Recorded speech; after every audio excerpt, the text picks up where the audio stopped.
and fifth press conference of the festival on behalf of Directorate of. It is an honor and privilege to have with us Kaushik Ganguly ji, a national award on his film. I extend a warm welcome to you, Ganguly. Parambrata Chatterjee. From Thithi, Ram Reddy, director, is with us. I extend a warm welcome to you.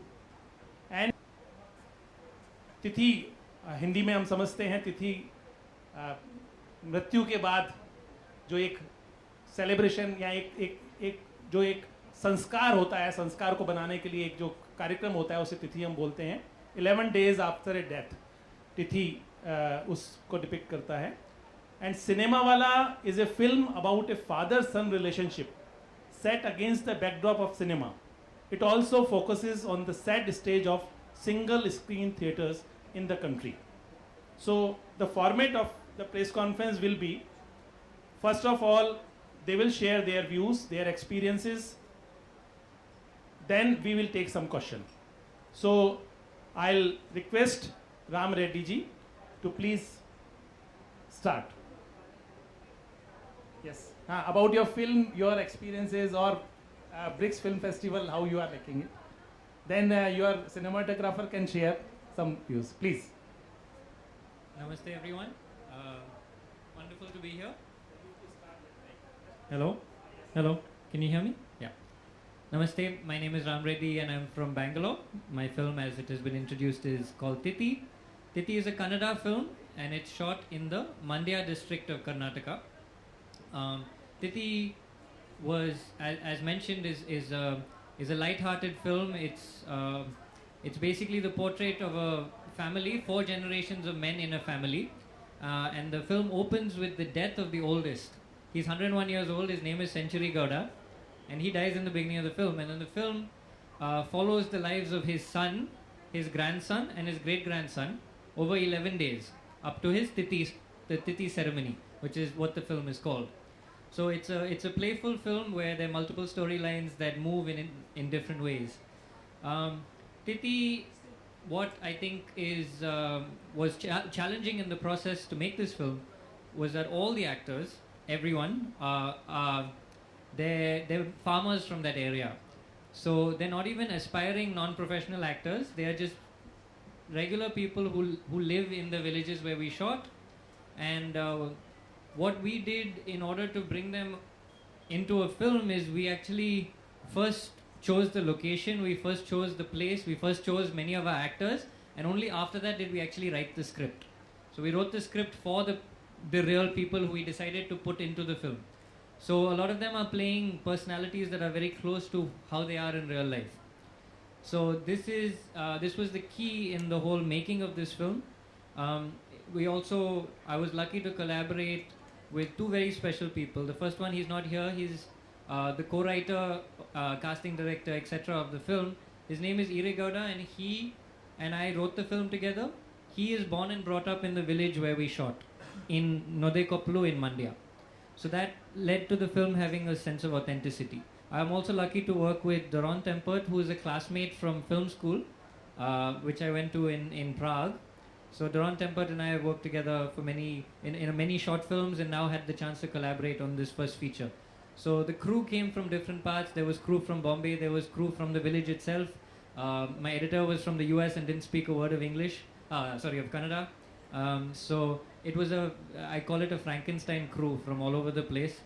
And we were able to sort of all come together and forget our backgrounds and come together with this one purpose to make this authentic film in this little village in Karnataka. So this is a little bit about the background. It's lovely to be here in the BRICS Film Festival. I had a wonderful panel discussion just now.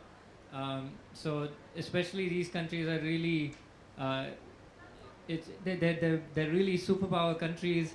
So if we can see some sort of cross-cultural understanding in terms of cinema and in terms of co-production, in terms of distribution especially, if we can get our Indian films into markets in places like China and Brazil, that would be fantastic. So I'm hoping that this festival will facilitate that kind of cross-cultural interaction. So thank you very much for having me here, and I'll give the mic to my friend Doron. Hello, everybody. Thanks for having the film. I'm Doron Tempert. I shot Thithi. We worked really closely for the last 3 years already into making this film. And for me, as an outsider, it was really nice to come in from. I'm from Holland, so the film culture there is very different. And to get to know like this community of Indian farmers, and we've shot the place shot the film in this place where we stayed for 5 months or something, and it was really good to get to know the community from the inside out. And I think being from outside actually helped the film a little bit to portray it in a way that is interesting and yeah, fun to watch. Thanks for having me. Thank you, Reddy ji and Doron. Now I'll request Kaushik Ganguly ji, who is director Ciemawala, to share his views.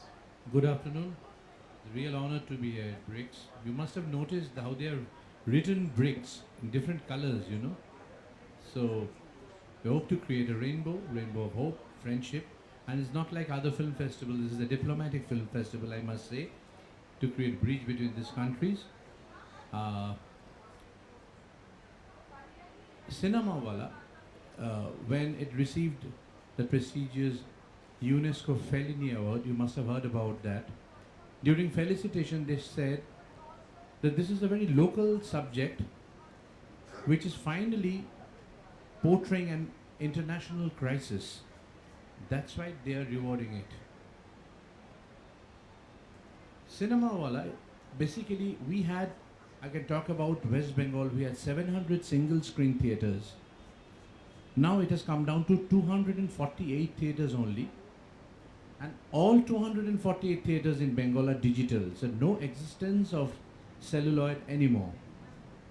So it's heartbreaking. Ciemawala is my 16th feature film, and I'm lucky to shot 10 feature films on celluloid.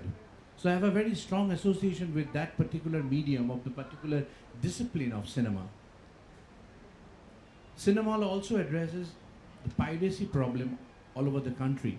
And you'll be shocked to know the ratio of piracy is 100:1. That means one original DVD is to 100 pirated copies. So two things simultaneously we have addressed through a father and son relationship. Param Broto has played the new generation, and Mr. Paran Bandopadhyay has played the father, the owner of the single screen theatre. So how they're looking at the business, how they're conceiving the new future, the future of cinema. And this is, I believe, it's all over. Even in Delhi, the single screen theatres are closing down, and theatres were so important in our life, even that became our address. We used to say that it's behind that cinema only. You take a left turn from that cinema. So those addresses are also vanishing.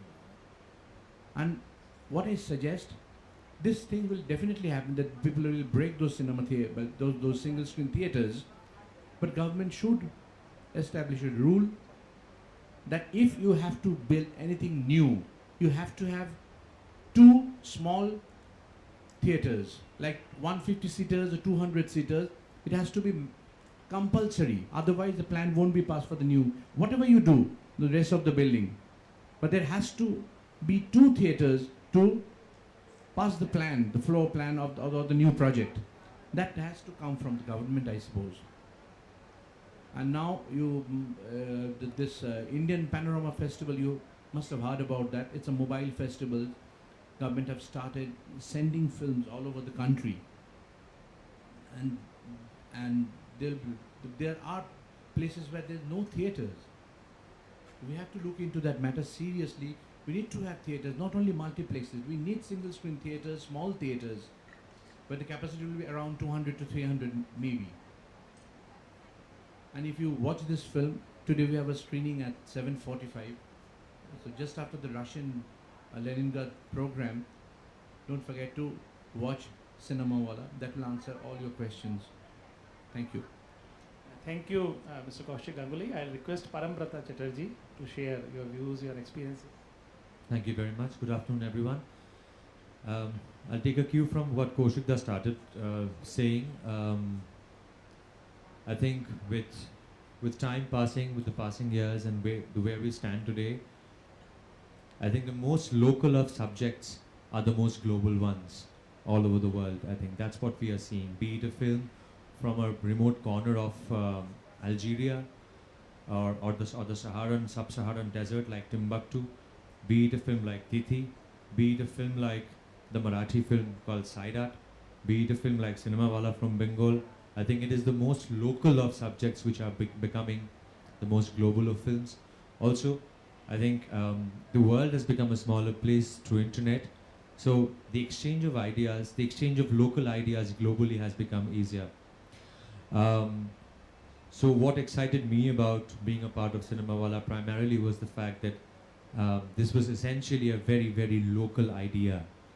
An idea, a very idea that concerned very regular, very mundane, very day-to-day people, not special people whom we are used to, whom we are accustomed to seeing in big Bollywood productions, but very, very regular people. Also, the part that I was offered, the part that Kaushikda offered me, it is not something that I get to do very regularly because I'm more accustomed to playing these very urbane characters. I'm a city boy. I've grown up in cities. I've grown up in Kolkata. I've studied abroad. I've studied in England. I've always been a city person. So when Kaushikda wanted me to play this really suburban boy, boy from the hinterland, I took that up as a challenge that I will be able to do it, and I will be able to make it convincing enough for the people to accept me as this really suburban boy doing a small business, having small time ambitions. And thirdly, I think what struck me most importantly was the fact that, you see, digitization of the whole cinema process is inevitable. It is really obvious. You can't really avoid that. But it's, what it's like, it's almost like, we all know, right, that our parents or the elders in the family, they are not going to be around forever. They are going to die. They are going to pass away. We will not have them around forever. But nonetheless, when they fall sick, we know that they're going to die. They're not going to be there. But even then, we try our best to put them in the best of hospitals possible, put them under the best of healthcare, right? While completely being aware of the fact that they're not going to be there forever. I think bidding farewell to celluloid is something like that. We know it's not going to be there. It's celluloid is like an elder, is like the eldest member of the family, of the film family to us. I think we know we'll have to bid farewell to that person, him or her. For me, it's her. But we know about the inevitability of the fact. But despite that, our hearts break to bid farewell. And just like the way we bid farewell to an elder of the family, we also intended to bid farewell to celluloid with Ciemawala. I think it's almost like this film is almost like an eulogy, you could say. So that is exactly what actually really inspired me about this script, and made me want to be a part of this, because I think this is a film which, in 25 years, 30 years time, will probably be remembered as that film which kind of eulogized, kind of wrote the epilogue to the entire episode of cinema on celluloid, which lasted for almost 100 years. In 30 years' time, I think that the next generation will barely remember celluloid. But then there will be these few films remaining, which they will recollect, thinking that those were the films which actually spoke about how cinema existed before we were born. So that is, I think, this potential long shelf life of a film is what artists look for, I think. That is what really got me tempted and got me really excited about a film like Ciemawala. And I also wish that all of you present here would actually come for the screening at 7:45 and also spread the word around so that other people can come too. I would also like to congratulate Ram and Mr. Reddy and Doran. Because Thithi is a film, I came to know about this film about 3 months ago from a Marathi friend of mine. This film has been making quite a bit of waves and ripples all over the country. there again you see it's this really, really local flavor, local color, local subject that is actually becoming a pan-Indian and pan-world affair. So I think local is global and local is the future. Thank you very much. Great. Now we'll take some questions, please. Introduce yourself while asking question.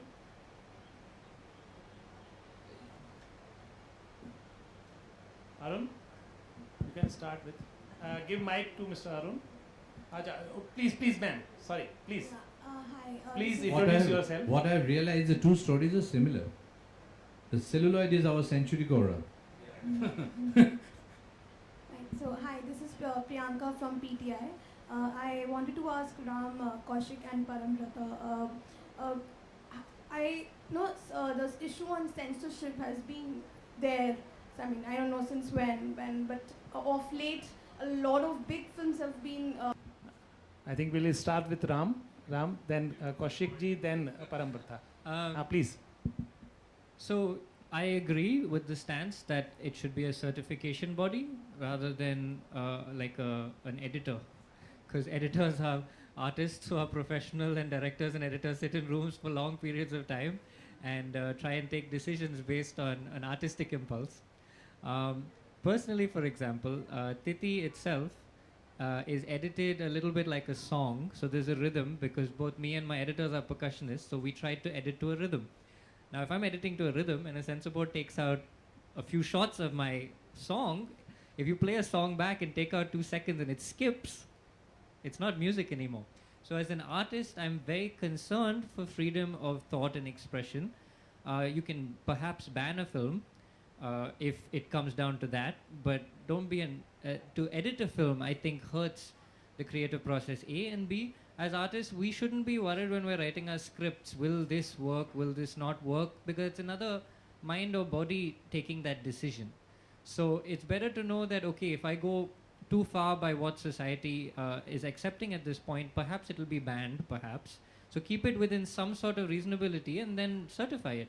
Give it an A certificate, that's fine. You should be aware of what is roughly an A film and consider your creative process accordingly. But you don't want to be thinking, will this work, will this not work? So that kind of cutting is very painful for me as an artist.